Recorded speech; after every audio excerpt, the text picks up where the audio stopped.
Boa noite a todos e a todas da comunidade do Vespasiano Martins, sejam muito bem-vindos ao nosso segundo dia, né, e já encerrando a semana de conscientização e combate ao relacionamento abusivo, essa campanha pela qual a Escola Vespasiano Martins está por participar, em conjunto, né, com as ações já lideradas por parte da Secretaria de Estado de Educação, já neste ano, certo? A culminância hoje, né, final, terá participação de dois ilustres palestrantes que irão abrilhantar nossa sexta-feira maravilhosa. Estão aqui conosco, tá? Já para a gente fazer as apresentações.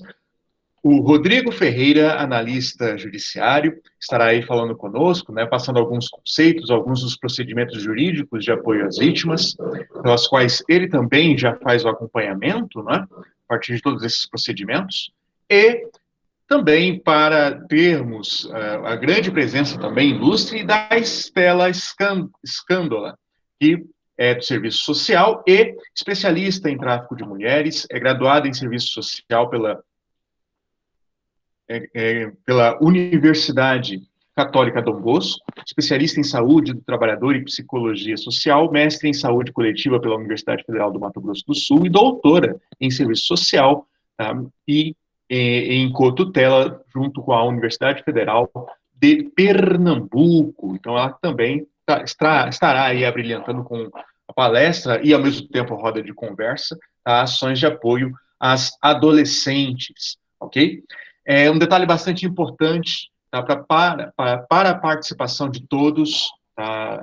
Os convidados, né? Bem como principalmente das pessoas que estarão aqui nos ouvindo, vocês podem enviar as suas dúvidas aqui direto no nosso chat, aqui do Meet, ou se preferirem, principalmente os pais, estudantes, tá? Podem enviar para nós, tá? Diretamente, tá? Através do WhatsApp privado. Você pode se identificar ou não, ok? Não se preocupe com relação a isso, mais importante, evidentemente, é a sua participação, principalmente para os esclarecimentos envolvendo os nossos dois palestrantes de hoje. Então, a Estela, né? E vamos começar hoje com o Rodrigo. Então, já convido, desde já, o senhor Rodrigo, a dar a sua palavrinha, fique à vontade, tá? E, óbvio, boa palestra a todos. Boa noite, André. Obrigado pela apresentação. Boa noite a todos.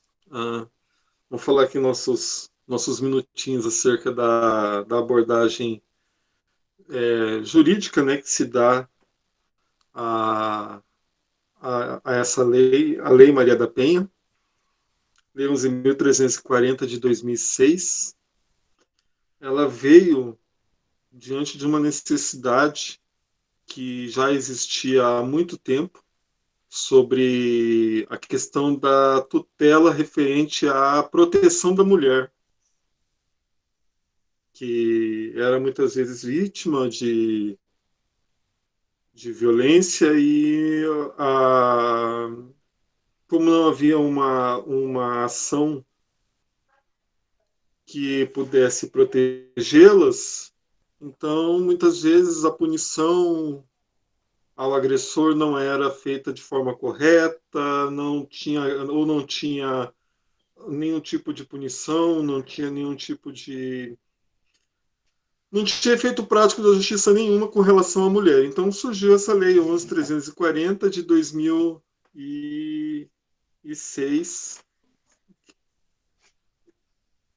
que fala sobre isso. Eu vou discorrer sobre ela um pouco.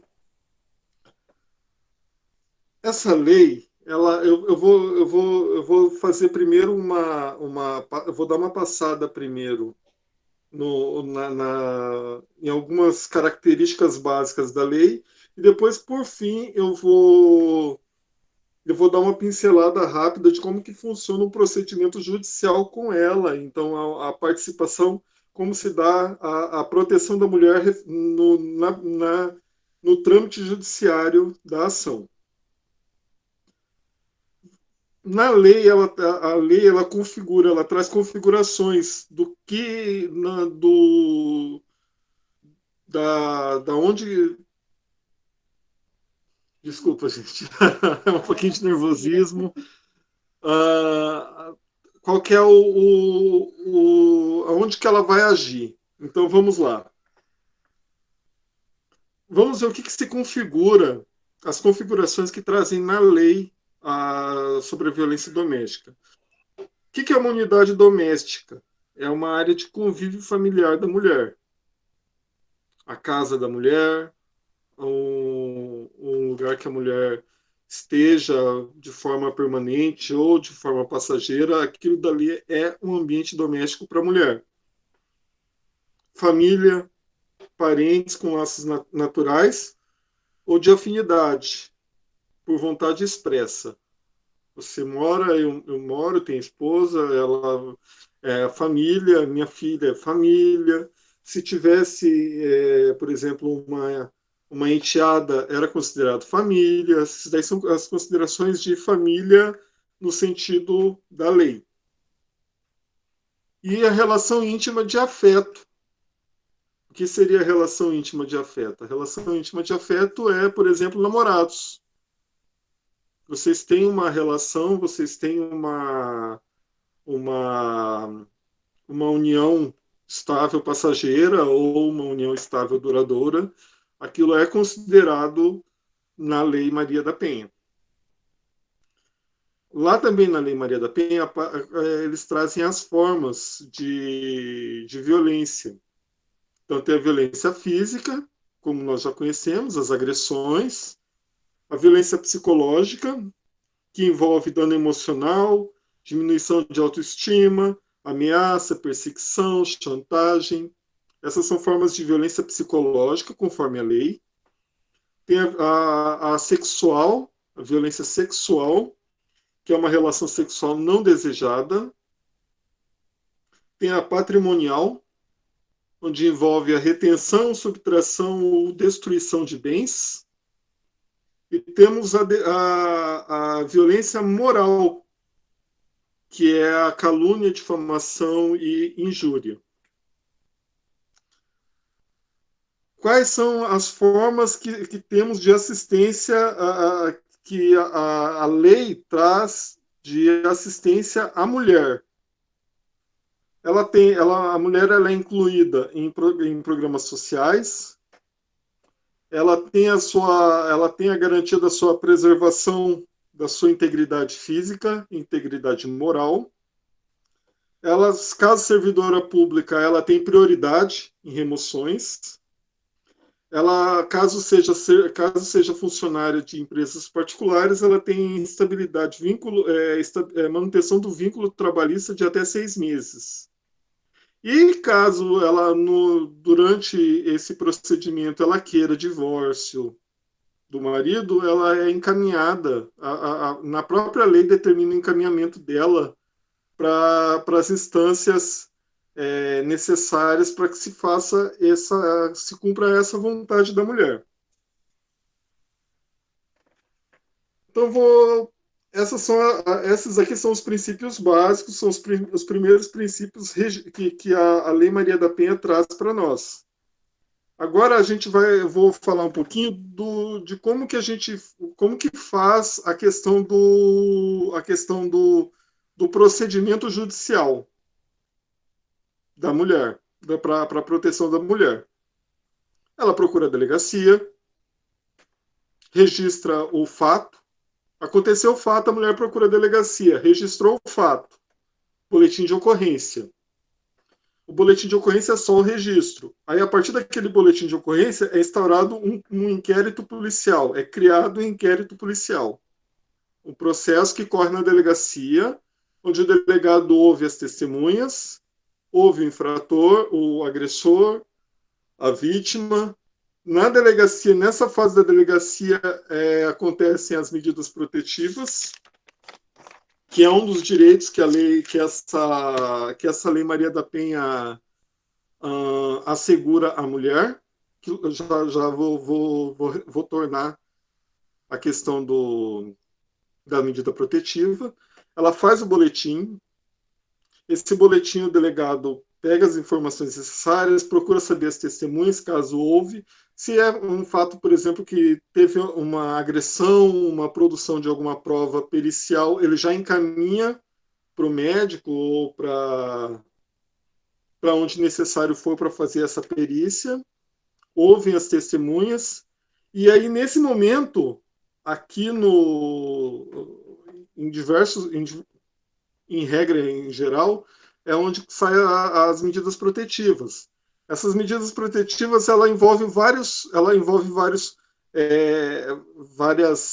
obrigações ao agressor e várias formas de proteção para a vítima. Para o agressor, tem a suspensão da posse ou restrição de porte de arma. Caso ele tenha porte de arma, é restrito, e caso ele tenha posse, ela é suspensa. Ele pode ser proibido de se aproximar da vítima. Ele pode ser impedido de frequentar determinados lugares, que são lugares de frequência comum da vítima. Pode haver restrições na visita de dependentes. Os filhos, ele pode... ele tem direito o marido tem, o pai tem direito a visitar o filho? Tem. Mas nesse caso, como envolve uma violência doméstica, até esse direito ele ganha uma restrição. E ele é encaminhado ele tem também a obrigação de prestar alimentos, caso a mulher necessite dos alimentos do marido. Caso ela não tenha nenhuma fonte de renda dela, então ele tem a obrigação de alimentos. É uma prestação mensal, um valor que ele vai ter que passar para ela poder sobreviver. E ele vai participar de programas de recuperação, ele é encaminhado para programas de recuperação e atendimento psicológico. Que um dos objetivos, não é necessariamente só criminalizar, punir, mas também procurar saber uma forma, procurar chegar a alguma forma para recuperar o agressor de alguma forma, se ele tiver algum problema, alguma coisa, alguma dependência que seja o causador dos rompances de violência dele. E para a mulher, ela é encaminhada a programas de proteção, ela é reconduzida ao lar, quando se determina o afastamento do lar do marido, do agressor. Tem a separação de corpos, como eu falei anteriormente, a proibição dela de se aproximar a proibição do marido de se aproximar da mulher. E a matrícula de dependentes, a mulher tem a questão da matrícula de dependentes em escola próxima. Então, tipo assim, caso ela precisou se locomover para alguma outra cidade, algum outro bairro, alguma outra cidade, ela tem o direito de matricular o seu filho numa escola próxima, até pela segurança, né? Porque como o agressor ele não pode se aproximar da mulher e dos dependentes, então, tipo assim, uma escola próxima impede esse contato, ou pelo menos dificulta, né? Então vamos lá, entrou com a ação, ela procurou a delegacia, fez um boletim de ocorrência, nasceu ali um inquérito policial, o delegado mandou o pedido de medida protetiva ao juiz, ele faz e encaminha o pedido de medida protetiva ao juiz, ele tem 48 horas para esse pedido chegar na mão do juiz. Chegou na mão do juiz, o juiz tem mais 48 horas para decidir sobre esse pedido. E o cumprimento é imediato. Então, tudo para resguardar, tudo para poder, da forma mais rápida possível, proteger a mulher. Tirar a mulher daquele ambiente que está sendo insalubre para ela. O inquérito vai seguir. O delegado, na hora que ele termina o inquérito, ele vai fazer um relatório. Esse relatório e o inquérito vai para o promotor. Aí lá, quando chega no promotor, acontecem algumas situações. Aí, nesse momento, o processo ele se ramifica. Tem 3 tipos de ações no judiciário. Tem as ações públicas condicionadas à representação, incondicionadas e as ações privadas. Ações públicas condicionadas, ameaça, são algumas coisas que não deixou são delitos um pouco mais leves que não deixam marcas, não deixam provas além da testemunhal, além da palavra da vítima. Ameaça, por exemplo. Nesse tipo de caso, a Lei Maria da Penha, ela criou um artigo específico que nesse caso, por exemplo, é dado a possibilidade à mulher de querer se retratar da representação. Ela vai na delegacia, o delegado, na primeira vez que o delegado ouve a mulher, ele pergunta se ela quer representar contra o agressor. Ela vem e fala, eu quero representar. Aí esse processo é mandado para o judiciário, vai querer ouvir ela novamente para ver se ela mantém a representação ou se ela se retrata dessa representação. Então, se caso ela falar eu me retrato, o processo acaba ali. É uma ação pública condicionada, ou seja, o depoimento, a palavra da vítima, ela falou não quero mais, acabou o processo. Tem as ações incondicionadas. As ações incondicionadas são aquelas que lesão corporal, alguma coisa que, por exemplo, deixou uma marca, não é só a questão psicológica, mas deixou uma marca corporal na mulher. Geralmente, vias de regra. Nesse tipo de caso, a mulher ela entra como testemunha do fato. O fato segue independente da vontade da mulher. O processo é levado adiante, ao final o réu tem um julgamento e uma sentença. E tem as ações privadas. Ações privadas são aquelas que a ofensa foi contra a moral da mulher. Calúnia, difamação e injúria. São essas ações que mexem na honra da mulher, no decoro da mulher. Essas ações são ações privadas, ou seja, ela vai ter que, caso ela tenha se sentido ofendida com o que aconteceu, ela tem um prazo de 6 meses, a partir do momento que ela entrou com o registro do boletim de ocorrência, para procurar o defensor ou um advogado, e a partir desse procedimento ela entra com esse advogado ele entra com uma queixa-crime e o processo segue com a mulher sendo a autora da ação contra o agressor.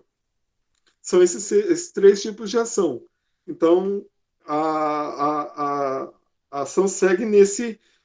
Uma diferença muito grande que veio com a Lei Maria da Penha, que geralmente nas ações comuns de juizado isso não acontece, é a questão do que a Lei Maria da Penha ela não admite transações, que é uma coisa que, por exemplo, aconteceu uma ameaça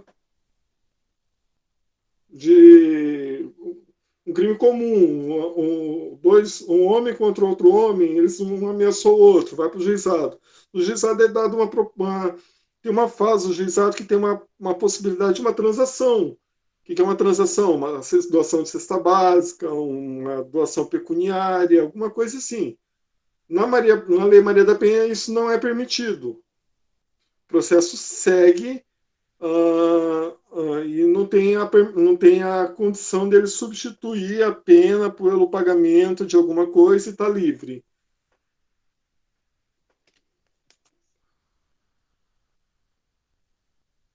Bom, tem também, a gente também, eu tinha falado das medidas protetivas, só para concluir a questão no judiciário, como eu disse, o trâmite, a parte que a mulher entra na ação, né? A ação privada ela entra como autora, a ação condicionada ela é ouvida para ver se ela quer continuar com a ação, e a ação incondicionada ela é uma testemunha do processo. Caso nas medidas protetivas que foram feitas, que foram solicitadas lá atrás, na fase da delegacia, caso a mulher tenha uma necessidade, o marido, por exemplo, o agressor, ele descumpre, de 2018 para cá, você vê como que o judiciário, não o judiciário, mas como o legislativo acompanha as coisas que acontecem.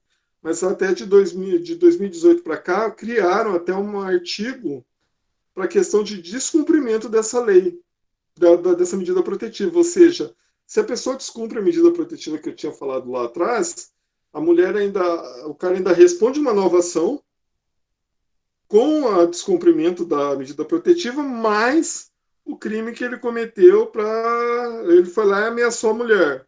Então ele responde pelo descumprimento e pela ameaça. Então, essas são as formas que acontecem, são os trâmites judiciais que acontecem para a gente tentar proteger, resguardar a mulher dessa situação de violência doméstica. Bom, gente, era isso. Obrigado. Muito obrigado, Rodrigo. Obrigado pela sua contribuição. Eu acho que trouxe esclarecimentos importantes, né, junto aos trâmites jurídicos, principalmente em relação à Lei Maria da Penha, que é, óbvio, a grande conquista, né, ou pelo menos uma grande conquista simbólica na esfera jurídica, né, desde 2006 para cá. A gente sabe que, historicamente, o Brasil sempre foi um país extremamente violento, ainda mais em relação às mulheres, né, porque a gente sabe que há um vínculo, né, de injustiças extremamente grande, né, e que estamos aí por tentar, né, por isso essa ação, certo, contornar essa condição.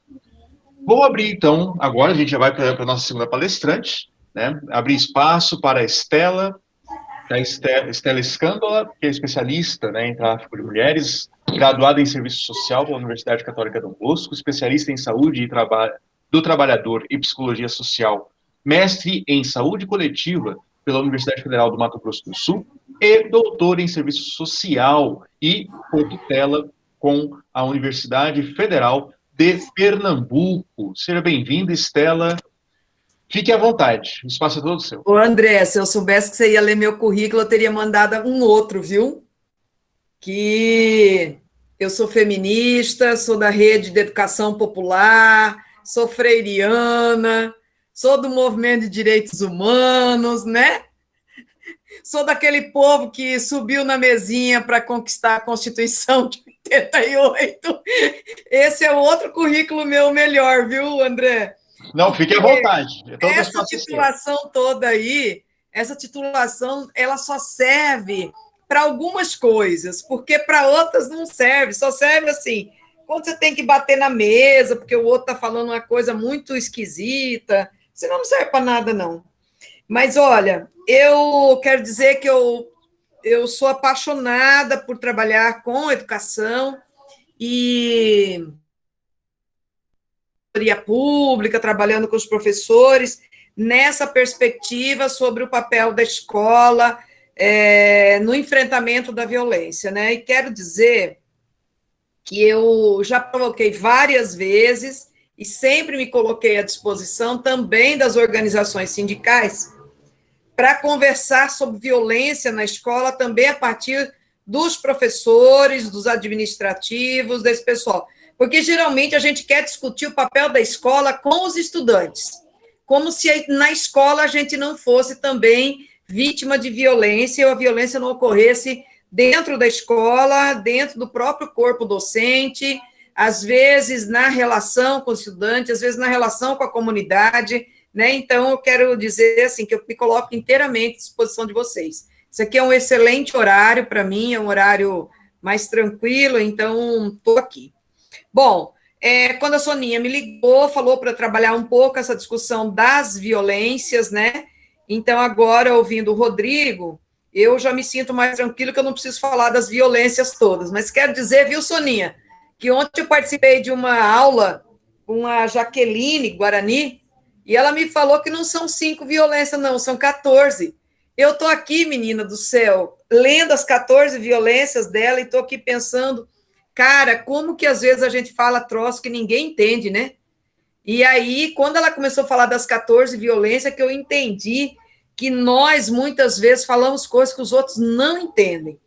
E é disso que eu pensava em conversar um pouco com vocês, dessas relações que estão sendo estabelecidas a partir da escola, né? E a escola como um lugar que pode fazer a diferença, né? Essa escola que não precisa ficar repactuando violações de direitos, mas uma escola que pode fazer a diferença.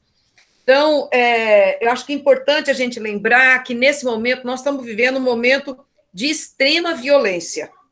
Nós, coletivamente, estamos vivendo a violência. Porque, senão, a gente tende a achar que a violência é uma relação dual de um violador com um violado. Não, a gente está vivendo um momento coletivo de violência. Isso é importante. Então, praticamente todos os dias, a gente recebe uma notícia de violência que afeta todos nós, né? Hoje morreu uma pessoa muito importante na defesa do SUS em Mato Grosso do Sul, lá em Corumbá, né? O André Menacho, é um boliviano maravilhoso, um grande lutador do SUS. Quando eu recebi a notícia dele, eu falei, que violência foi essa de uma pessoa que há mais de 30 anos defende o SUS e não chegou a vacina a tempo. Isso é uma violência que a gente precisa colocar, porque, assim, todos os dias que a gente tem notícia de morte, isso nos afeta profundamente.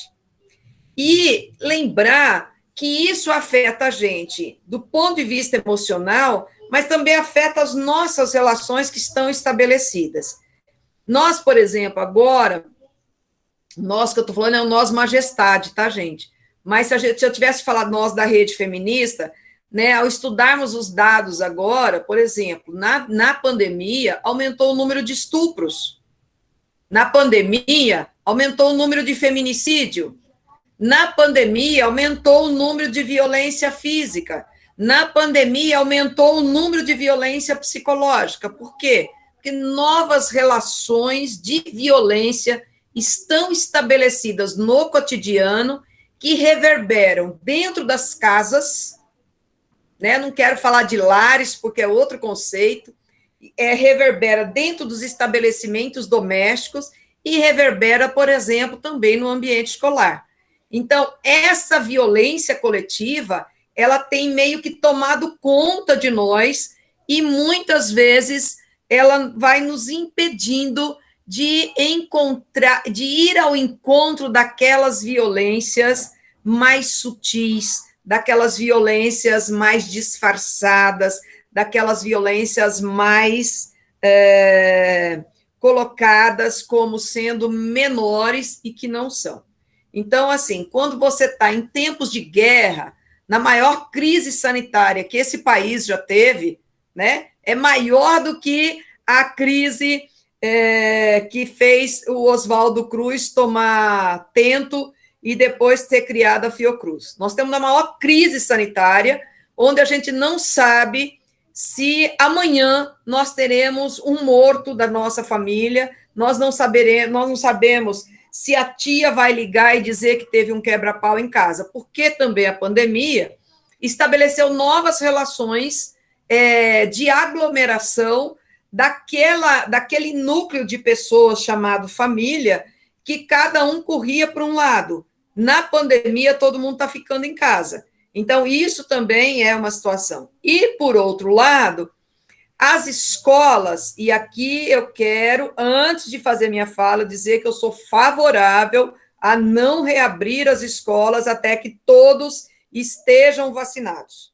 Agora, a vacina da Pfizer, se eu não estiver errada, comprovou que podemos vacinar acima de 12 anos. Depois que todas as crianças acima de 12 anos estiverem vacinadas, essas podem ir para a escola. E vou falar isso porque sei o peso que é na família ter crianças em casa e estarem sendo educadas em casa, porque estou com os meus netos de quarta a sexta, no período da tarde, trabalhando com eles as benditas apostilas que chegam das escolas. Vocês não sabem o que é isso, viu? Depois vou reclamar no privado. É difícil. Então, não estou falando como alguém fora da realidade, eu estou falando de dentro, tá, gente? Eu quero dizer isso. Então, eu sou favorável que só se volte a ter aulas presenciais depois que a vacina chegar para essas crianças. Isso é um ponto pacífico. Mas eu quero dizer que a ausência da saída de casa e a ida para a escola para uma nova sociabilidade, essa falta desse movimento, ela tem impactado enormemente de crianças e adolescentes não terem outros focos de informação que não seja a própria casa. E dentro da casa, o que nós temos? Nós temos relações de poder complicadíssimas, nós temos violências psicológicas complicadíssimas, nós temos violência sexual, e aí alguém vai dizer assim, ué, mas essa mulher está falando então que nós vamos fazer o quê? Nós precisamos reconhecer os problemas para poder enfrentá-los, porque tem um monte de gente que não reconhece os problemas, então fica difícil enfrentar, né? Por exemplo, tem gente que fala assim, ai, minha família, meu refúgio. Minha família, meu refúgio, até um pedaço. No outro pedaço, a gente vai ter. Então, as famílias hoje, elas vivem experiências contraditórias imensas. Se a gente pegar as famílias mais empobrecidas, nós vamos ter um outro dado importante. Porque as famílias de quem é trabalhador do serviço público, por exemplo, como eu sou, nós não tivemos quebra financeira quando a gente não tinha, quando isso não era contrato, né? Porque senão a gente teve os professores que foram todos demitidos quando eram contratados. Então, se a gente tem os concursados, nós vamos ter a manutenção, pelo menos, da renda. Agora, as nossas famílias, majoritariamente, não são feitas de trabalhadores do serviço público. Então, a gente tem quebra de renda, a gente tem pessoas acometidas pelo Covid com diferentes sequelas, nós temos uma presença do luto permanente nas famílias, permanentemente o sentimento de luto está presente nas famílias. Então, como nesse meio desse pandemônio da pandemia, como é que a gente discute relações abusivas? Como é que a gente faz? Porque, na verdade, nós estamos na trincheira da guerra, né? E eu quero dizer, gente, não é uma guerra menor do que aquela que fazem, que pega em armas, não é, né? A chacina que ocorreu no Rio de Janeiro há menos de um mês atrás, ela dá conta disso. Nós estamos com guerra de armas e nós estamos com uma guerra de um bendito de um vírus que a gente não achou um jeito ainda, porque a gente está vivendo um momento difícil do ponto de vista da gestão pública de saúde, né? Eu quero dizer que Campo Grande passou da hora de fazer o lockdown, né? A gente teve várias mortes hoje, fora do nosso estado, que mandou para a UTI de outros estados. Então, a gente tem uma situação muito concreta de violência que a gente está vivendo. E aí a pergunta vem, como discutir violências e relações abusivas numa situação em que nós estamos sendo abusados da nossa paciência diante de tanta violência? Então, nós também estamos sendo vítimas de violência, entendeu, André? Então, assim, falar de violência para os outros, também tem que falar das violências que nós estamos sofrendo. E isso é importante. Agora, com tudo isso, gente, as pessoas mais sacrificadas, primeiro, sem dúvida nenhuma, tem o recorte de classe. Então, os mais empobrecidos são aqueles que estão tendo menos acesso à alimentação, menos acesso à assistência social, menos acesso à educação, menos acesso à saúde. Porque também os mais pobres são aqueles que têm menos condições de ter a internet na sua casa, de ter o acesso aos conteúdos das escolas, de ter acesso aos direitos sociais que deveriam estar na assistência social e que não estão, né? Porque tiraram da assistência social a centralidade, então a política de assistência social ficou sem acessar as famílias, e mais do que isso, ficou com um deslocamento de outras organizações que estão passando bolsa, estão passando isso, estão passando aquilo. Bom, então, a gente precisa entender isso para ver o que está ocorrendo no interior dessa violência e desses relacionamentos abusivos. Então, veja só, Nesse sentido, então, a gente vai ter não só o corte da renda, mas também das condições de sobrevivência dos grupos mais pobres. Nós vamos ter, por um outro lado, um avanço imenso, imenso, de situações que a gente achava que estava sob controle. Por exemplo, do discurso do pode tudo. Ontem, quando aquela pessoa que está com uma faixa de presidente disse que é para a gente, depois de vacinado, sair sem máscara na rua, isso é de uma violência contra a sociedade, porque expõe a todos nós novamente. Eu fico pensando, como que eu estou ensinando para os meus netos que não pode sair sem máscara, e ele vai ver as pessoas adultas saindo sem máscara. Então, a gente está vivendo essa montanha de problemas em cima da nossa cabeça. E aí, quando ocorre uma violência doméstica, por exemplo, de uma violência física, né, que ocorre dentro de uma residência, você vai ter uma outra perspectiva de atendimento. Por quê? Porque essa violência física, ela teria que ser atendida na rede de serviços públicos. Alguém vai numa unidade de saúde para ver uma torção no braço, né, advindo da surra, e chega lá e contrair o Covid? Ou seja, nós estamos vivendo entre escolher qual é a violência e qual é aquela que nos afasta mais da morte. Essa é uma condição. Então, quando eu penso, né, esses dias eu estava falando com jovens, eu adoro falar com jovens. Aqui não tem nenhum hoje, todo mundo é mais novo que eu, mas não tem nenhum jovenzinho aqui hoje, ô tristeza, né? Eu adoro falar com jovens. Então, assim, que desafios nós temos hoje para enfrentar os relacionamentos abusivos? Porque a gente está requerendo das pessoas uma superação de seus próprios medos entre apanhar, ir na unidade de saúde, denunciar, e vai fazer o que com essa denúncia se a polícia está correndo feito doida para ver se as festas não acontecem. Então, a pandemia, ela tomou conta de tal forma das políticas sociais que nós mesmos não conseguimos atender aquelas coisas básicas, né?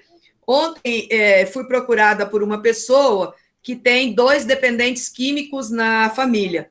E, ao conversar com ela, eu perguntei, se essas pessoas tiverem que sair de casa, para onde elas vão? Não tem para onde ir. Não tem. Então, quando a gente está numa semana de relacionamentos abusivos, o primeiro abuso que a gente tem que pensar é o que estão abusando da nossa cabeça, né, de tentarmos enfrentar e construir um outro tipo de sociedade quando nós mesmos estamos sendo atacados o tempo inteiro. Então, essa é uma grande questão. A segunda grande questão que eu acho é que nós estamos com um sistema de denúncia muito débil para conseguirmos acolher as denúncias. Então, veja bem, sempre que eu falava com estudantes e com professores, a regra básica era, em uma situação de violência, seja ela psicológica, física, sexual, patrimonial, negligência, qualquer violência, quaisquer delas, procure uma pessoa de confiança. E dentro da escola, olhe para aquele professor, ou para aquele coordenador, ou para aquele diretor, que ao olhar nos seus olhos, diga, pode confiar em mim. Entendeu? Agora eu digo o que para esses jovens? Eles vão ligar para onde? Como é que eles vão acessar as pessoas e ter a confiança de denunciar? Então, acho que isso é um grande desafio para as escolas, né? Eu sei que aqui tem várias pessoas da direção da escola, da coordenação da escola. Como que a escola pode dizer para os jovens que são seus alunos, ou para as crianças, podem nos telefonar que nós vamos estar junto com vocês. Podem entrar em contato que nós vamos caminhar juntos, vamos caminhar junto no Conselho Tutelar, vamos caminhar junto na DPCA, vamos caminhar junto na Delegacia da Mulher, vamos caminhar junto na Casa da Mulher Brasileira, vamos caminhar junto no CREAS, vamos caminhar junto na Unidade de Saúde. Quer dizer, como é que nós traduzimos essa discussão para os estudantes, para que eles encontrem na escola um ponto de apoio fora de suas famílias. Porque a gente sempre vai dizer, Soninha me conhece, eu sempre falo assim, quando eu não aguento, quando o pessoal começa a falar assim, porque a família aqui é a protetora. Não, não é a família, não é a escola, não é a igreja, não é a comunidade. A proteção é onde a criança e o adolescente se sintam confiantes para fazer a denúncia.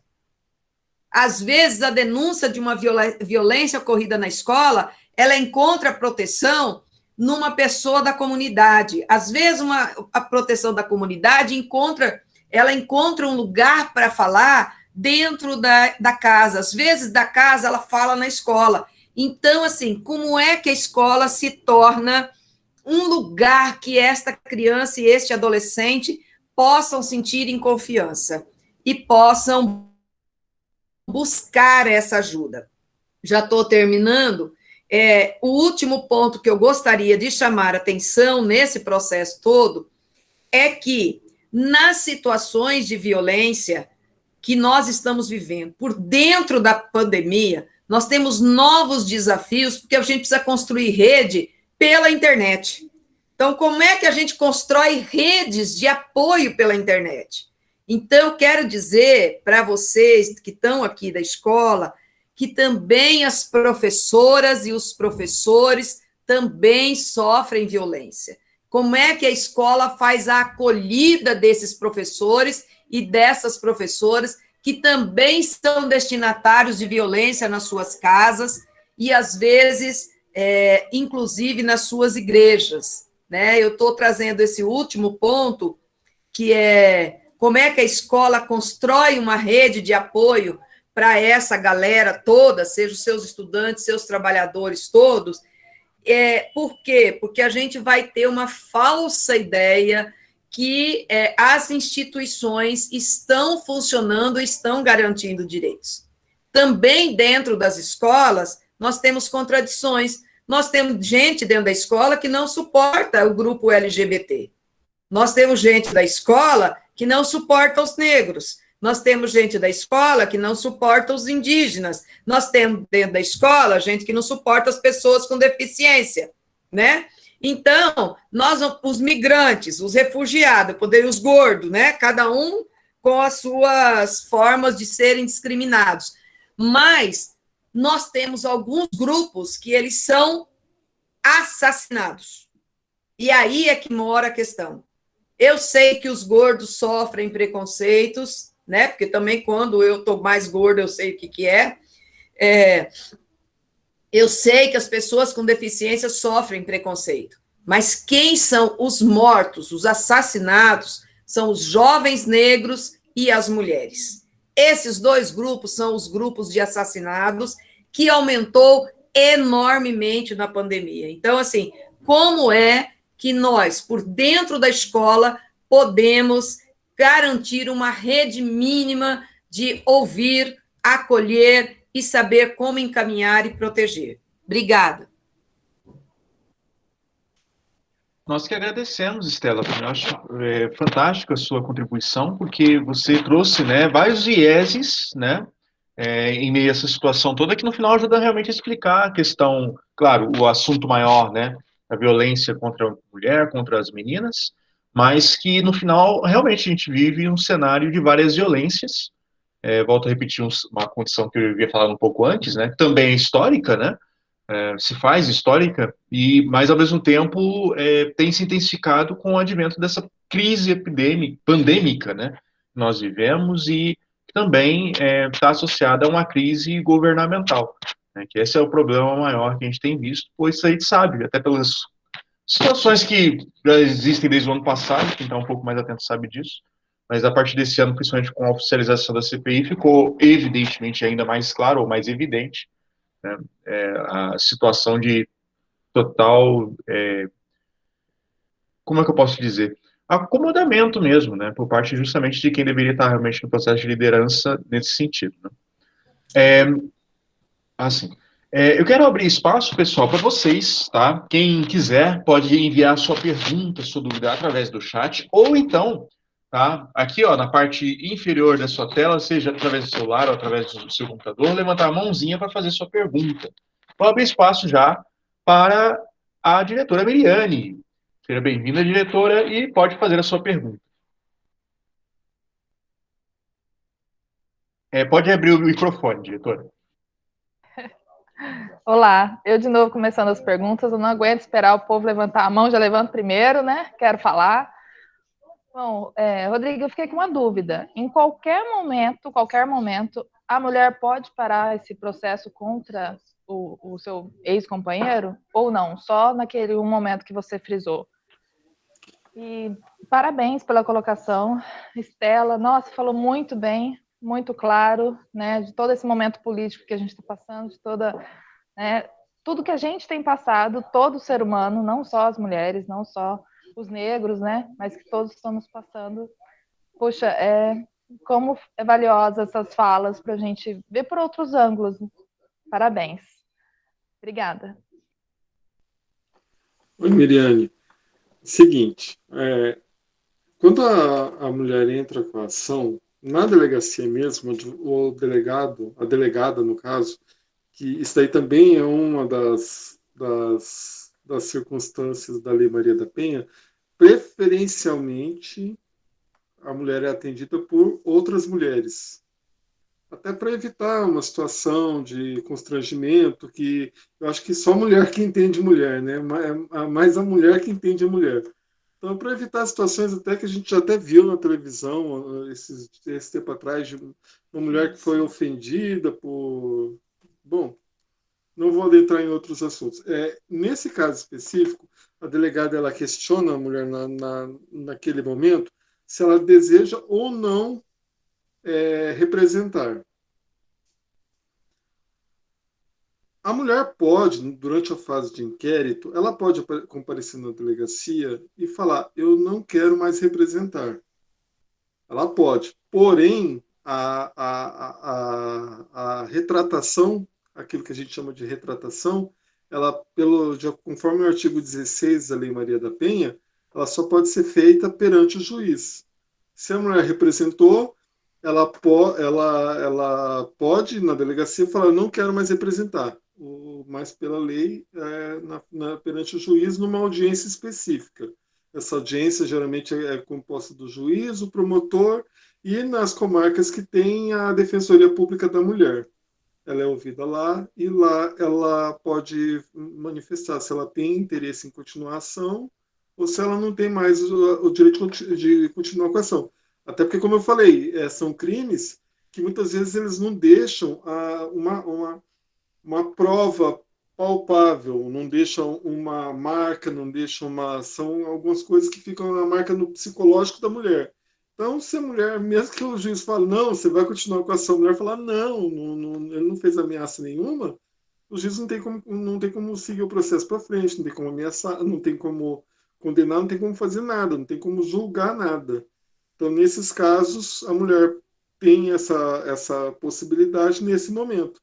A partir desse momento, ela chegou lá, nessa audiência específica, ela fala: eu quero representar. Aí, nesse momento, o promotor oferece aquilo que a gente chama de denúncia, que é a descrição do fato, entendeu? E o processo passa a ser julgado como qualquer outro processo referente à Lei Maria da Penha, sem a possibilidade de retratação.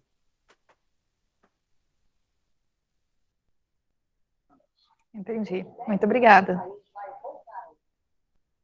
Perfeito, perfeito. Pessoal, mais dúvidas? Quem tem mais dúvidas quer fazer aí? Oi, Estela. Então, a Lei Maria da Penha, ela dá essa condição para a mulher ela poder se retratar da ação. Ele dá essa possibilidade dela retratar. O que mudou, as coisas que mudaram, por exemplo, a questão de a ação vai seguir. Se fosse por exemplo, vou considerar um delito de ameaça. Fosse seguir pelas vias normais, por exemplo, ia ser oferecido ao réu a possibilidade de uma transação penal. A Lei Maria da Penha, ela exclui essa possibilidade. Ela exclui qualquer possibilidade do réu poder fazer Então, tipo assim, é como eu falei, é uma liberdade da vítima de querer seguir com a ação nesses crimes, como eu falei, em ações de ação pública condicionada. Não são todas. É como eu falei, por exemplo, uma lesão corporal, alguma coisa que deixa uma marca na mulher, estupro, essas coisas. Não tem a possibilidade da mulher chegar lá e falar que não quer mais. Esses outros crimes de maior potencial ofensivo não tem essa possibilidade. Foi na delegacia, fez o boletim de ocorrência, o processo vai caminhar. Vai ser feito vai ser feita a perícia, vai ser feito tudo, todos os trâmites normais e o processo vai continuar até o final, o julgamento, condenação, absolvição. Aí é questão da prova no juízo. É porque, na verdade, esse foi o grande ganho que nós tivemos na Maria da Penha, né? Porque não é mais um crime da esfera individual e do querer da mulher da denúncia. Após a denúncia, esse crime ele se torna de responsabilidade pública. Eu acho que isso é o maior ganho que nós tivemos na Lei Maria da Penha, né? Eu fico sempre muito próxima do pessoal do consórcio que discute a Lei Maria da Penha, eu fico sempre pensando nisso. Agora, é real que as medidas protetivas não têm sido suficientes para proteger a vida das mulheres. O feminicídio em Mato Grosso do Sul, que é um dos maiores do país em termos de incidência, não em termos de número total, mas em termos de incidência, ele, em grande parte dos feminicídios que ocorreram em Mato Grosso do Sul, do ano passado para cá, quase todos tinham medidas protetivas. Isso é um grande desafio para todos nós ainda. Então, a questão das medidas protetivas, agora eu vou falar uma coisa, uma visão pessoal minha. Tá? É uma visão pessoal minha. Tá? Infelizmente, em muitos casos, a vítima, ela vai, por exemplo, ela pede a medida protetiva, um pouco depois ela pede para retirar a medida protetiva. E isso, para mim, é uma coisa que, tipo assim, eu, como trabalho muito tempo com isso, eu chego e falo, gente, é a garantia dela, essa medida protetiva. Mas, cada um sabe aonde... Então, é uma coisa que... como eu comecei a trabalhar com Maria da Penha em Sidrolândia. Eu trabalhei com a juíza lá de Sidrolândia com a questão da Maria da Penha. E eu via que muitos fatos que aconteciam lá, tipo assim, a taxa de reincidência é muito grande. A taxa da pessoa, a taxa a taxa que de agressores que voltam a cometer o delito, ou coisa até pior, é muito grande. Então, eu acho que aí vem a pressão familiar, na mulher, que eu acho que é uma coisa que a mulher, eu acho que é uma coisa que talvez de repente é algo para se entrar numa discussão também, a questão da pressão em cima da mulher, dos filhos, filho chega na mãe, não quero ver meu pai preso, diversas pressões em cima da cabeça da mulher que a gente que trabalha no judiciário a gente não consegue enxergar. E eu acho que isso daí é uma coisa que tipo, é algo a ser debatido, discutido e aperfeiçoado com a Lei Maria da Penha. A lei está aí. O que cabe a gente agora é aperfeiçoar ela. Eu acho que também entra num aspecto, Rodrigo, que aí eu acho que pode contribuir um pouco mais com relação àquilo que a Estrela mencionou, a questão de ordem cultural, né? Então, você mencionou bem essa outra questão da pressão de família, de vizinhos, de outras pessoas, mas a gente também tem uma cultura no Brasil que é uma cultura que não valoriza a educação, né? Educação no sentido de realmente você obter, né, conhecimento, obter as informações e usufruir disso enquanto uma fonte válida para a ação de, como é que eu posso usar a expressão mais adequada para isso? De avanço mesmo da pessoa, do ser humano, né, dentro das suas possibilidades, dentro das suas competências, entre várias ações. Então, eu acho até que, principalmente por conta da colaboração que a Estela deu para nós em relação à palestra dela, né, eu acho que há um reforço desse cenário histórico de ignorância associada, né, essa desvalorização intensa da esfera educacional e dessa pressão de uma cultura extremamente violenta, que é a nossa, que por vezes faz com que as pessoas esqueçam os benefícios que elas têm, né? Então, eu até me lembro agora, a parte inicial, ela tinha falado, né, de ter participado, né, da Constituinte, das ações e tudo mais. A gente vive hoje num Brasil em que, olha que coisa curiosa, né? Aí eu já falo enquanto historiador. Em 85, a maior parte do país gritava diretas já. Mais de 30 anos depois, as pessoas gritam voto em branco, voto nulo, como se a eleição, o processo político, né, e a política não é só o período eleitoral, não fizessem parte da vida das pessoas. Isso é muito estranho e, ao mesmo tempo, de certa maneira, reforça muito dessa situação. Não? Stella, por favor. Não, eu quero falar assim, que muitas coisas que nós conquistamos, né, me coloco muito nesse processo de ter lutado pelo aumento da garantia de direitos, por exemplo, né, vou pegar um exemplo muito simples, o concurso público para professor, né, muitos dos professores que hoje trabalham desenvolvendo projetos de garantia de direitos e aumento da consciência política de estudantes, muitos professores que trabalham com projetos de gênero, de enfrentamento do racismo, tarará, se não houvesse o concurso público, já estava tudo na rua faz hora, né? Por quê? Porque, como diz o Paulo Freire, ninguém vai educar ninguém para dar porrada nele mesmo, né? Então, os professores já teriam tudo sido demitidos. Então, por exemplo, a luta pelo direito da estabilidade do trabalhador do serviço público, que lamentavelmente chamamos de servidor, isso é um horror, né? Servidor vem de Dom João VI, né, historiador? O Dom João VI trouxe os servidores deles, né, os servos dele lá de Portugal, e aí, como foram os primeiros trabalhadores públicos, todo mundo virou servidor, desde o Dom João VI. Aí, por exemplo, a conquista do concurso público, muita gente não sabe, mas foi uma luta árdua, foi uma luta imensa para a gente conquistar o concurso público.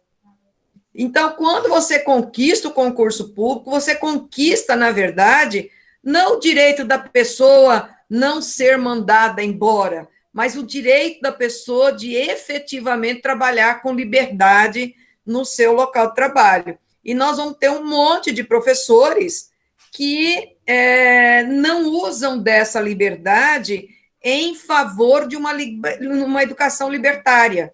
Pelo contrário, cada vez mais nós temos, não são os professores, viu, gente? Eu sou assistente social e minha categoria também. Cada vez mais nós vamos ter pessoas no serviço público que advêm de grupos extremamente conservadores, que o serviço público não é uma ação de libertação e de garantia de direitos, é uma ação de fazer com que as pessoas se adaptem àquele trabalho. Tem uma universidade aqui em Mato Grosso do Sul, tem um banner, não, um outdoor aqui do lado da minha casa, que eu moro aqui na Joaquim Murtinho. E ele diz assim, preparando os profissionais para aquilo que o mercado precisa.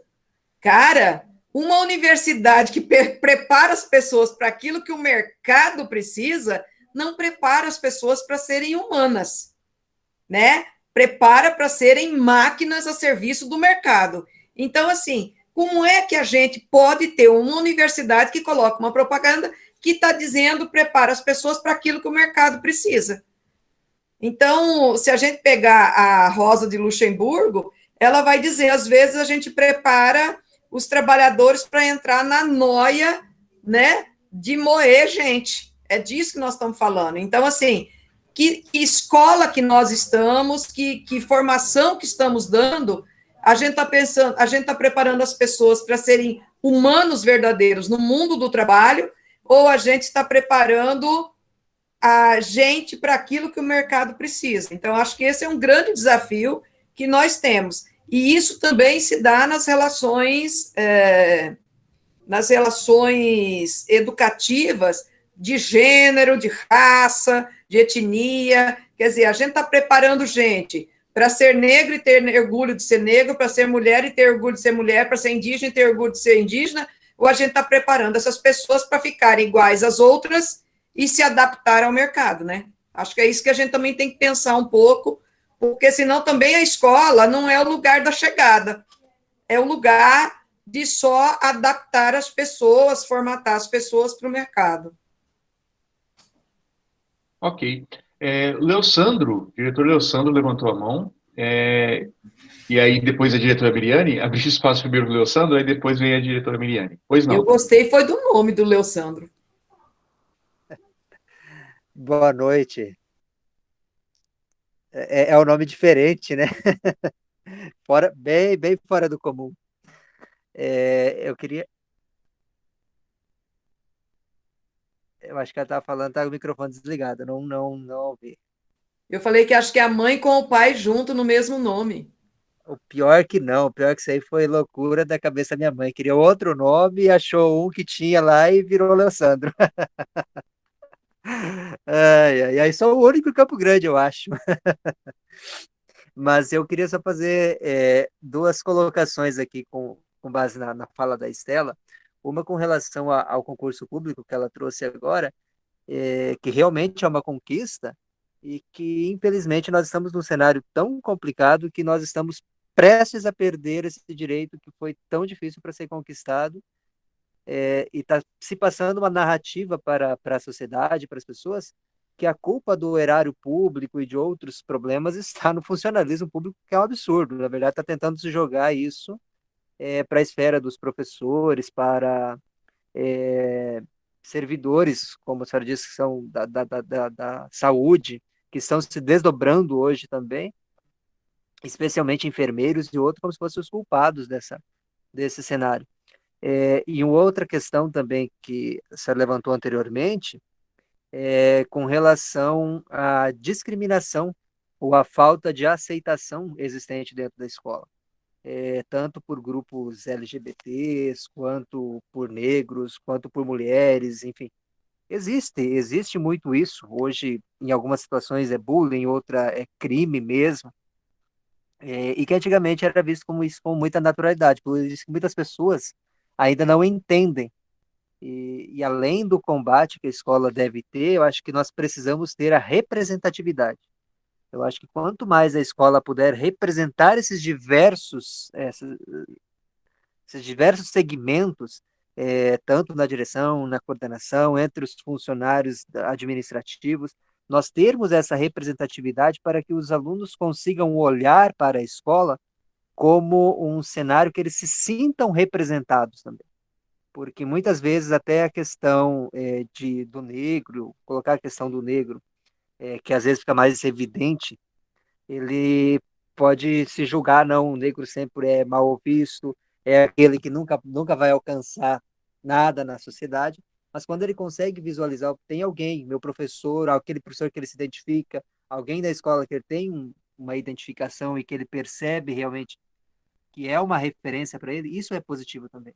Então, esses bons exemplos precisam ser valorizados dentro da escola. Não teria mais fazer essa colocação do que propriamente uma pergunta.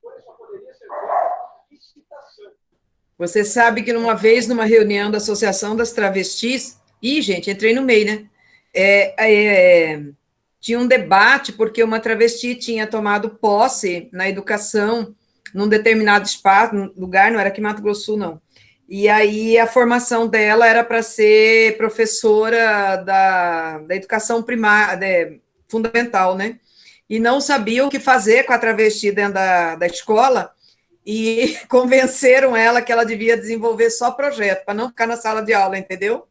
E aí foi um debate intenso, porque algumas travestis achavam que estava certo, porque ela tinha sido valorizada, mas no fundo, o que queriam mesmo é tirá-la da sala de aula, né? Então, essas presenças físicas, né? Esse corpo preto, esse corpo trans, esse corpo deficiente, esse corpo feminino que chega, né? Esse corpo fêmeo, como disse esses dias a menina, nem sabia que existia essa palavra, disse que era um corpo fêmeo, que chega e se coloca na escola, ele é em si um fato, ele é educador, porque ele começa a mostrar que existem pessoas diferentes na escola. Isso, para mim, é fantástico. Bom, e, né, só continuando o pensamento do Léo, que era mais ou menos isso que eu queria colocar, que voltamos à nossa reunião de ontem, que fala da cultura, né, do que a gente acredita, do que é dito como certo, como tem que ser, e isso afeta muito, e precisamos mudar isso, e cada tijolinho colocado nessa obra, né, faz toda a diferença. Então, uma pequena ação faz uma grande diferença na vida de cada um. Então, nós, educadores, trabalhadores social, todo mundo que mexe com gente, né, tem essa função, essa obrigação de tentar mudar essa cultura, de mostrar que isso não é taxado dessa forma, isso não está certo dessa forma, e a gente pode mudar isso. Muito bem colocado. Ok, pessoal, vamos lá.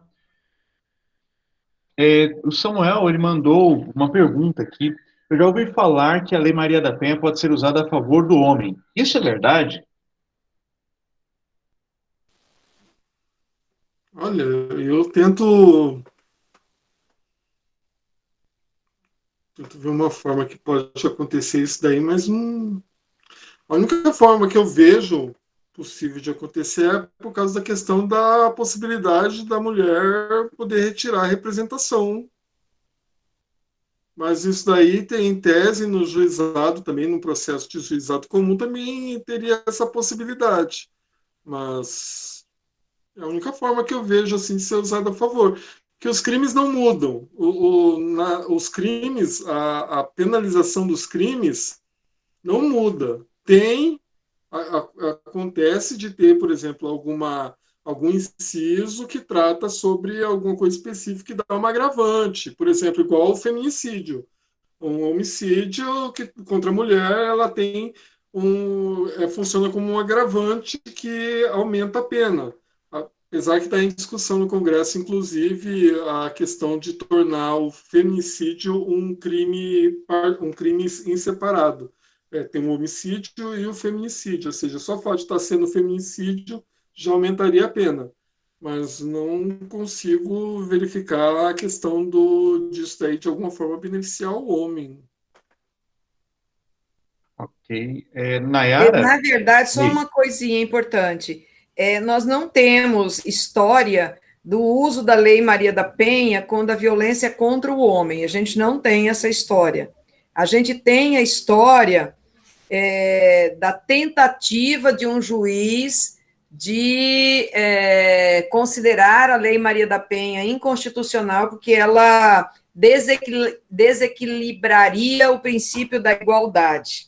Isso foi derrocado no STF, então a gente não tem mais isso. O que a gente tem, talvez, Samuel, a gente vai ter mulheres trans que houve um questionamento se elas poderiam ser beneficiadas, e hoje já é pacífico que as mulheres trans são beneficiadas e são consideradas cobertas pelas garantias da Lei Maria da Penha.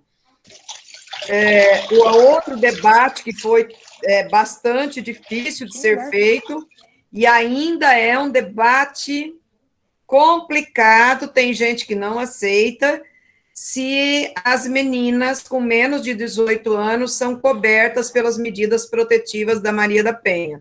Há uma tese em curso, que eu acho a melhor delas, é que, na verdade, quando se tratar de meninas com menos de 18 anos, ou trans, mulheres trans com menos de 18 anos, você faça a cobertura plural, ou seja, é coberta pela Lei Maria da Penha e é coberta pelo Estatuto da Criança e do Adolescente.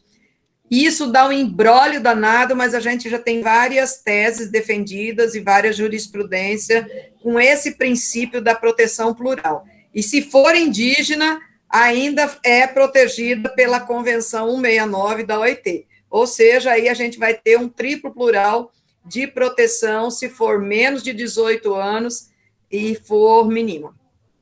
Que na realidade, a abrangência principal que eles esperam para as menores de idade é a questão das medidas protetivas, né? Que a partir do momento que o processo entra na esfera, na seara da Lei Maria da Penha, a mulher ela passa a ter o direito às medidas protetivas. E são esses fatos, são essas circunstâncias que fazem inserir esse público na Lei Maria da Penha. Inclusive, tem um caso de tio e sobrinha, que a sobrinha, se não me engano, ela tem 3 anos de idade e conseguiram colocar na Lei Maria da Penha para que ela pudesse ter a medida protetiva. Perfeito. A professora Nayara, por gentileza? Na verdade, era a Estela falou. Eu acredito que o Samuel estava perguntando sobre quando o homem sofre uma violência doméstica, né? Se a Lei Maria da Penha também seria usada nesse caso.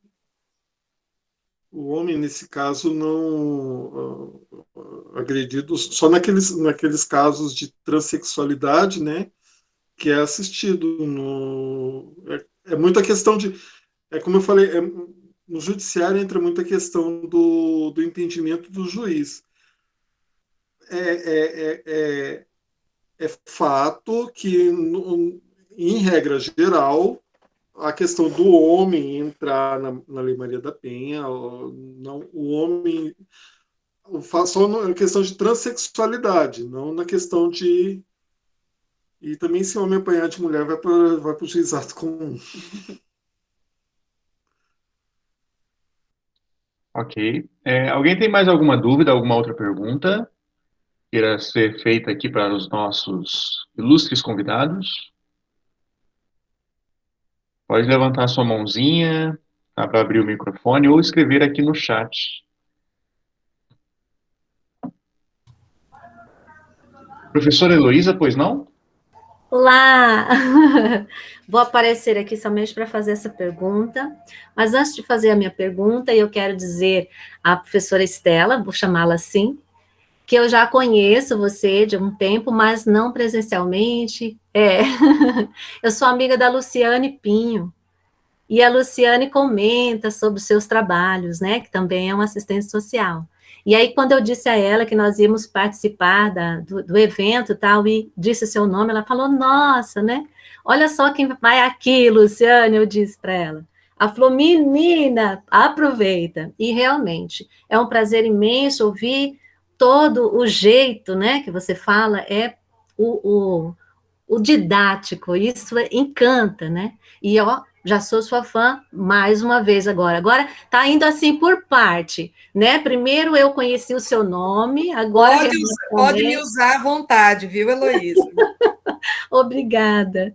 Né? Então, primeiro eu conheci o seu nome, agora remotamente. Depois da pandemia, eu quero um abraço, porque eu virei sua fã. Mais uma vez. E uma cachaça, viu, Heloísa? Só abraço não funciona, não. A gente vai precisar de cachaça. Ninguém vai sair dessa pandemia impune, não. Pode deixar. Eu garanto. Ai, Deus. A minha pergunta é para o Rodrigo. Como nós estamos falando aí de agressores, né, e tal, e trans e tudo mais, a minha pergunta seria... Uma mulher agredida por outra mulher, isso cai em qual instância? Em qual lei? Qual lei que ela vai procurar? O que o juiz vai determinar, etc. e tal? Lei Maria da Penha. A Lei Maria da Penha, a regulação da Lei Maria da Penha é quem é a pessoa agredida. E esse negócio, como eu falo, a gente cita muito comumente relação amorosa, mas há também a relação paternal, pai e filha, mãe e filha, neto e avó. Como eu te falei, é a questão do afeto. Então, a questão, assim, essa questão de duas mulheres, elas precisam ter uma relação afetiva entre elas. Não simplesmente duas gurias que brigam na rua, ou duas mulheres que brigam na rua. Isso daí já é ação comum, vai para a justiça comum. A questão da Maria da Penha é a questão da afetividade entre as duas partes, a questão os laços entre as duas partes. Se existe algum laço familiar, algum laço afetivo entre as duas partes, se for nesse caso, entra na Lei Maria da Penha. Duas mulheres que brigam na rua sem uma razão comum não entram na Lei Maria da Penha. Da mesma forma que, por exemplo, não é simplesmente um homem no meio da rua batendo uma mulher qualquer, também não entraria na Lei Maria da Penha, porque eles não possuem essa relação afetiva. É a questão da relação afetiva. A Lei Maria da Penha, ela veio por quê? Porque muitas vezes a mulher ela apanhava dentro do lar, não tinha para onde ela correr. Eram crimes que eu vi um juiz colocar uma vez, eram crimes clandestinos. Que a mulher ela apanhava dentro do lar, ela sofria violência dentro da sua relação familiar. É esse a Lei Maria da Penha, ele abraça esse público. Não é, por exemplo, pessoa, gente da rua comum ali, duas amigas ou duas inimigas que resolvem brigar. Isso daí não seria assistido pela Lei Maria da Penha. Obrigada, parceiro novo. Seja bem-vindo, Rodrigo. Ô, Rodrigo, deixa eu falar uma coisa que eu acho super interessante, não é da minha área, mas eu fiquei extremamente mobilizada com a violência patrimonial que passou a ser descoberta a partir da Lei Maria da Penha com as nossas aposentadas, viu? Então, por exemplo, eu fui eu não vou falar o nome do sindicato, mas eu fui num sindicato, numa reunião de aposentados, e uns 90% que estavam lá eram mulheres, né? Eram mais de 20 mulheres e acho que 3 ou 4 homens só. E aí eu fiquei impressionada com o número de mulheres com violência patrimonial, que era algo que a gente não pensava antes, porque antigamente as mulheres não se aposentavam, né, gente? O trabalho doméstico não deixava a gente se aposentar. Então, hoje, com a aposentadoria e a renda permanente das mulheres aposentadas, o crime de patrimônio é uma coisa impressionante. Tipo, filho, neta, filha, todo mundo pega o cartão, vai lá, faz os empréstimos e deixa a pessoa passando fome. Né? Então, assim, eu fico imaginando, será que os nossos sindicatos estão se dando conta disso? Olha, eu depois que saí desse sindicato, eu queria ir em tudo quanto é sindicato, falar, faz uma reunião com a aposentada aí, porque realmente, gente, é absurdo o que está acontecendo com as nossas mulheres aposentadas, viu? Absurdo. E, infelizmente, isso daí é uma coisa que é rotineiro, é algo que é difícil o alcance judicial nessas situações, que não tem como, a justiça ela não pode se movimentar sem uma provocação. Então, como é que vai fazer se a mulher não denuncia, ninguém está sabendo, o neto usa todos os bens dela, de repente, não tem, infelizmente, são circunstâncias que seria necessário realmente que a gente fosse em cada um desses sindicatos aí, poder ouvir essas pessoas para poder resolver esse problema. Mas aí também tem a questão da dependência afetiva, tem os receios que as pessoas em determinada idade têm de não ter de perder essa relação afetiva. É uma questão familiar muito grave, infelizmente.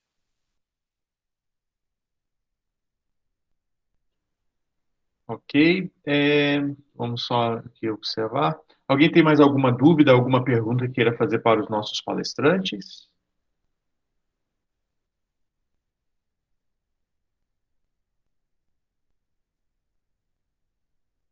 Ok, então pessoal, vamos então para as considerações finais, certo? Tanto do Rodrigo quanto da Estela, para que a gente já possa encaminhar o encerramento desse nosso último dia aqui de palestras, roda de conversa, tá? Dentro dessa semana maravilhosa de conscientização, tá? Contra o abuso, tá? Das mulheres, das meninas, de forma geral. Começar pelo Rodrigo, e aí depois a gente já encerra pela Estela. Gente, obrigado pela atenção de vocês. Agradeço, André, pelo convite, agradeço às pessoas pela paciência de me ouvir. Peço desculpas pelo nervosismo, porque André ainda chegou e perguntou para mim se eu não queria uns slides para apresentar. Hoje eu vejo que eu deveria ter pedido esses slides, porque eu sem slides sou uma negação. Fazer o quê? Gente, olha, obrigado. Espero que essas palestras tenham efeitos para todo mundo, para os nossos adolescentes, para que a gente tenha uma sociedade com maior respeito às mulheres, respeito às minorias, que eu acho que é isso que a gente está precisando hoje. Muito obrigado, gente, e até mais. Nós que agradecemos, Rodrigo. Estela, suas considerações finais? Eu já ia falar para a Soninha abrir a câmera para ficar olhando aqui. Bom, eu espero não ter envergonhado a Soninha, né, que indicou meu nome aí, por favor. Soninha, eu fiz o negócio certinho, Soninha, eu fiz o negócio aqui. Eu tomei a liberdade de não fazer slides, porque os slides, eles não falam com a emoção que a gente precisa quando a gente está falando de violência, né? Eu penso que a gente precisa reafirmar cada vez mais que nós nunca paramos de trabalhar. A pandemia não nos fez parar de trabalhar e a gente precisa fazer isso, porque nós estamos aqui numa sexta-feira à noite, caceta. 8h30 da noite, nós estamos aqui tudinho, trabalhando, feito umas doidas, né? Então, a gente precisa falar isso para as pessoas, né? Esses dias o motorista perguntou assim para mim, Estela, por que você não marca esses seus trabalhos aí na hora que é de trabalho daqui? Eu falei, porque na hora de trabalho daqui não é hora, né? Ele não consegue entender o que eu fico fazendo de sábado de noite, sábado de tarde, domingo. Ele não consegue entender isso, né? Então, dizer assim, reafirmar o tempo inteiro, a gente nunca parou de trabalhar, a pandemia não nos fez descansar, pelo contrário, não sei para vocês, mas para mim, nossa, minha carga de trabalho aumentou demais, porque tive que aprender a mexer com várias tecnologias, além de mexer com as tecnologias, eu não tenho calor humano que eu tanto preciso para olhar nos olhos das pessoas, abraçar as pessoas, criar laços, né? Então, quero me colocar inteira à disposição, dar parabéns a vocês por essa atividade e dizer assim, olha, podem marcar comigo para eu conversar com os jovens, porque essa galera aqui está muito errada, ó, já não consegue nem falar direito, já está muito velha essa galera aqui. Soninha, vamos lá, Soninha, vamos falar com essa galera jovem aí, ó. Tá, André? Estou aqui à disposição de vocês e agradeço imensamente, gente. Olha, minha semana foi 10 e vocês fecharam com chave de ouro. Mas ainda preciso resolver o problema dos dígrafos ali com os netos, viu? Tem um tal de um dígrafo ali para eu resolver. Muito obrigada, gente. Obrigada mesmo. Nós que agradecemos, Estela. Eu acho que, assim, aquilo que você falou é perfeito. É o que estamos vivendo hoje, desde o ano passado, né? Bem da verdade, estamos trabalhando muito mais, né, do que estávamos trabalhando antes. O exemplo maior, eu acho que é justamente isso aqui, né? Estamos agora às 8h27 em ponto, né, da noite, né, fazendo essa live. E, claro, o que é o mais importante, né? As informações. A escola realmente é à disposição da comunidade, da sociedade nesse sentido. Como já havia dito a vocês no início, esta nossa live estará à disposição gravada via YouTube. Nós estaremos compartilhando através dos grupos de WhatsApp da escola, através também do Instagram da escola e também do Facebook. Tá? Então, óbvio, a gente conta com a colaboração de todos os demais aqui para que a gente possa compartilhar o máximo possível tanto aquilo que foi colocado hoje como também aquilo que foi colocado ontem, tá? Já que conhecimento é poder e é um poder ao qual nós não podemos abrir mão, em hipótese alguma, tá? Sempre em benefício da igualdade, da equidade e do amor às mulheres, né? Já que é o nosso assunto maior, nosso assunto favorito aqui. Estamos sempre à disposição, tá, Estela, tá, Rodrigo? Muito obrigado a vocês. Obrigado a todos os demais que estão aqui participando conosco no ao vivo. Também agradecemos e muito, tá, as demais pessoas que forem ver logo depois, ver a gente no gravado aqui, tá? Estamos aqui à noite no ao vivo, mas pode ver a gente no gravado também, no seu momento de descanso, no seu tempinho aí livre, tá? Estamos aí sempre à disposição, a Escola do Vespasiano Martins.